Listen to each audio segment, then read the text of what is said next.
Dor no ombro. Quando o simples fato de lavar o cabelo é um desafio. Hoje eu vou falar para você sobre a questão da dor no ombro, que a gente às vezes só entende a necessidade quando a gente perde esse movimento. Muitas vezes a dor no ombro leva a uma limitação da movimentação e coisas simples do dia a dia, como lavar o cabelo, escovar o cabelo, pode ser um desafio. Então, esse tema é muito importante. Dor no ombro é extremamente prevalente e essas limitações podem piorar muito a qualidade de vida das pessoas. Meu nome é Dr. Gruppen, eu sou médico fisiatra especialista em dor e hoje vou falar para vocês um pouco sobre a questão de dor no ombro, principalmente sob a ótica educativa, sem isso ser nenhuma recomendação de tratamento, como todos os vídeos aqui do canal. Parece simples, né? Um incômodo, uma fisgada, uma queimação ao levantar o braço, ou estender roupa no varal, colocar ou tirar o sutiã, lavar o cabelo, escovar o cabelo com dificuldades e com muita dor. Como muitos pacientes me dizem, coisas simples como lavar o cabelo, que eu fazia basicamente todo dia, eu tenho muita dificuldade. O ombro é uma das articulações mais complexas do corpo, que ele permite movimentos em vários planos diferentes e com uma amplitude direcional bastante intensa. Só de comparar o ombro com o joelho é como se fosse uma dobradiça. O ombro não. Ele é uma maneira de colocar a mão no espaço para execução de tarefas. E ele tem movimentos multidirecionais, não só um movimento de dobradiça. Isso faz com que ele tenha algumas fragilidades que podem gerar dor. O ombro precisa de liberdade de movimento, é o que a gente chama de estabilidade. E essa estabilidade necessita de um conjunto fino e coordenado de músculos, o chamado manguito rotador do ombro. Quando esse equilíbrio se perde, a dor começa. Mas aqui vai uma informação que poucas pessoas sabem. Nem toda dor no ombro vem de uma lesão no ombro. Ela pode ocorrer, a dor pode ocorrer espontaneamente. Às vezes o problema que parece local, ele pode ter causas sistêmicas. Uma consequência de sobreuso, um uso excessivo, desalinhamento postural, um encurtamento dos músculos cervicais, dentre outras causas. A realização de movimentos repetidos em uma posição que não é a mais adequada pode causar dor em ombro. O grande exemplo no nosso meio é uma pessoa passar roupa, a mesa de passar roupa mais alta do que o recomendado. Ou seja, ela tem que fazer um movimento para cima no ombro para poder passar roupa. E isso faz com que haja lesão e dor no ombro com o passar do tempo, né? Essa informação é extremamente importante, que às vezes baixar a mesa de passar roupa ou colocar um caixotinho estável para poder fazer pode prevenir esse tipo de dor. Se a pessoa continua às vezes com estímulo inadequado, eu dei o exemplo da questão de passar roupa, mas pode ser qualquer outro, todos os tratamentos vão ser inúteis. A gente tem que tirar os fatores causais e perpetuantes. Isso é importante e a gente deve ver o problema de uma maneira mais ampla. Esse exemplo é muito contundente. Aí o corpo fala e o ombro grita. Ele diminui a amplitude de movimento, gerando contraturas, com um mecanismo de defesa para não ter mais lesão ainda no manguito, se já houver.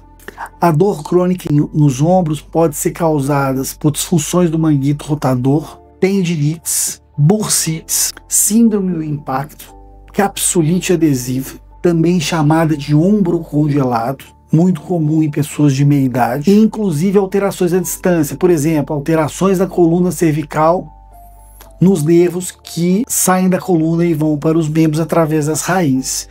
Então, às vezes, a dor é em ombro, mas também tem uma causa cervical ou tem uma causa cervical isolada, tudo isso é possível.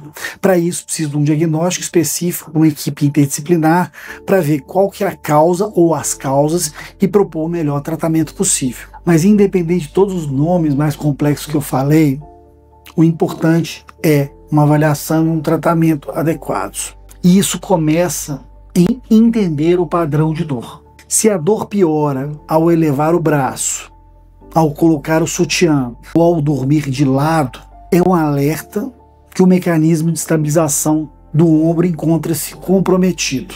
Esse comprometimento ou falha geralmente começa nos músculos mais profundos, que não vemos, mas sentimos quando não funcionam.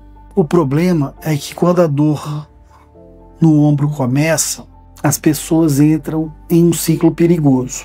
Primeiro param de movimentar, depois começam a perder a amplitude do movimento. A articulação começa a ficar cada vez mais rígida. Os músculos se atrofiam por falta de movimento, rigidez e perda de amplitude. E a dor aumenta. Esse ciclo vicioso ocorre quando a dor no ombro começa a se tornar crônica. Mas todas essas alterações podem ocorrer imediatamente. Não necessariamente precisam dos 3 meses da dor crônica para começarem a se manifestar. A boa notícia, esse ciclo pode ser revertido. Quanto mais rápido o tratamento interdisciplinar com a equipe, maior a rapidez e a chance de se voltar à funcionalidade anterior. Mas isso exige um tratamento ativo, regular, disciplinado, centrado em movimento, se necessário com uma reeducação postural, fortalecimento de alguns músculos, ganho de amplitude articular, feita por profissionais com experiência nesse tipo de lesão, e principalmente paciência.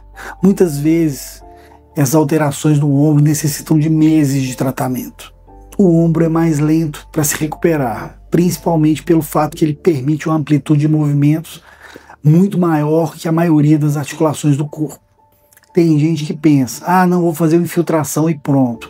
Não é necessariamente isso, apesar de alguns casos estejam indicados. Assim, a ideia é fazer um plano de tratamento em equipe de uma maneira inteligente. Nas equipes de dor também tem médicos intervencionistas. Se precisar, se couber no plano, o que a gente tem que saber é o timing, a hora exata de começar. Dependendo do grau de congelamento do ombro, a gente tem que fazer às vezes uma infiltração precoce, mas na maioria absoluta das vezes não. O tratamento é muito físico, medicamentoso e com auxílio da equipe interdisciplinar. Às vezes há uma história de excesso, num treino realizado à exaustão, numa postura inadequada a realizar um exercício físico, pode ser um gatilho para que essas alterações comecem a ocorrer. Pode ser uma pessoa que ficou muitas horas no computador sem se levantar, sem mudar a posição, tendo em vista algum trabalho, algum estudo que precisou de fazer muitas horas e concentrou muito o trabalho e deixou de tomar as devidas medidas relacionadas ao bom funcionamento do corpo. Às vezes, quando a gente está apertado, tem prazo, a gente foca tanto no trabalho que a gente esquece e até negligencia a dor por uns momentos. Mas isso tem um preço. O importante é tentar evitar essas situações e, se houver, pensar no tratamento mais adequado e rápido possível. Algumas vezes são pessoas sedentárias que se alimentam mal, têm a postura inadequada e não têm o costume de fazer exercícios regulares. Isso pode aumentar a chance de ter uma dor no ombro com perda de movimento. E muitas vezes é a mistura de várias coisas que a gente falou anteriormente. Às vezes a gente não consegue uma causa bem definida, a gente não consegue entender o que desencadeou o processo, mas independente disso é importante o tratamento adequado. Quer um exemplo comum? As pessoas vão à academia, treinam peito, costas e bíceps e se esquecem dos estabilizadores profundos dos ombros. Resultado, o ombro entra em desequilíbrio e cronicamente gera dor. Ou então, o paciente tem uma dorzinha leve e ignora, a dor vai aumentando aos poucos, a pessoa fica mais imóvel pela questão da dor, musculatura enfraquece, a articulação enrijece e a gente tem todo um ciclo vicioso relacionado à dor no ombro. Então eu te digo, a dor no ombro precisa de um diagnóstico sindrômico, que é capsulite adesiva, tendinite, bursite, mas também precisa de um diagnóstico funcional. Quais os músculos envolvidos, eles estão mais fracos, quais são, qual que é a causa, qual é a amplitude articular, qual é a força em cada agrupamento muscular relacionado.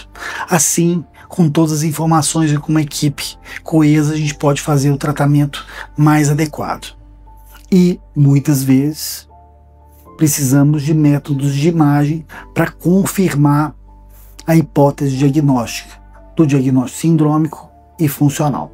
Saber o que está fraco, quais músculos estão fracos, o que está encurtado, como está a escápula, o trapézio, o serrátil anterior, dentre outros. Tudo isso conta e é importantíssimo para traçar um bom plano de tratamento. A reabilitação da dor precisa de ser guiada, fortalecer, sem alongar, ou alongar sem estabilizar, ou alongar da maneira errada. Tudo isso pode ser maléfico. Por isso, a necessidade de um plano. Qual é o problema clínico, qual é o problema funcional, qual é o plano de tratamento, como vamos executá-lo. E se você não corrigir os mecanismos perpetuantes e desencadeantes que causaram dor, a dor tende a voltar. E mais importante, o sucesso do tratamento depende também do principal, que é o paciente, aderir a um tratamento perfeito e cumprir as orientações da equipe à risca. Não existe cura passiva para dor no ombro, existe um tratamento de reabilitação com a participação do paciente. Existe um caminho sim, mesmo que se você já sofra disso há vários anos, mas esse caminho envolve várias coisas, como reeducação postural, fortalecimentos específicos, consciência corporal, atividade física regular depois do tratamento ter sido feito. Terapias complementares também às vezes são necessárias, dependendo do caso. Às vezes necessita de infiltração, às vezes é necessário neuromodulação periférica, às vezes central, para corrigir uma sensibilização excessiva à dor, nos casos mais crônicos e mais graves. E também intervenção, que é uma das medidas que a gente usa como adjuvante em todo esse processo de tratamento, se indicado. Mas o protagonista é sempre o paciente, ele nunca pode ser passivo diante do tratamento. Então, há esperança para a questão do ombro, dependendo de cada caso. Esse é um vídeo educacional, só seu médico pode dizer o que pode ser feito no seu caso específico. Se você gostou desse vídeo, curte, compartilha com aquelas pessoas que podem precisar desse tipo de informação. E se você gosta desse conteúdo sobre dor crônica, considere se inscrever no canal para ter acesso a esses vídeos feitos com muito cuidado pela nossa equipe. Claro, com todas as limitações nossas. Obrigado e até o próximo vídeo.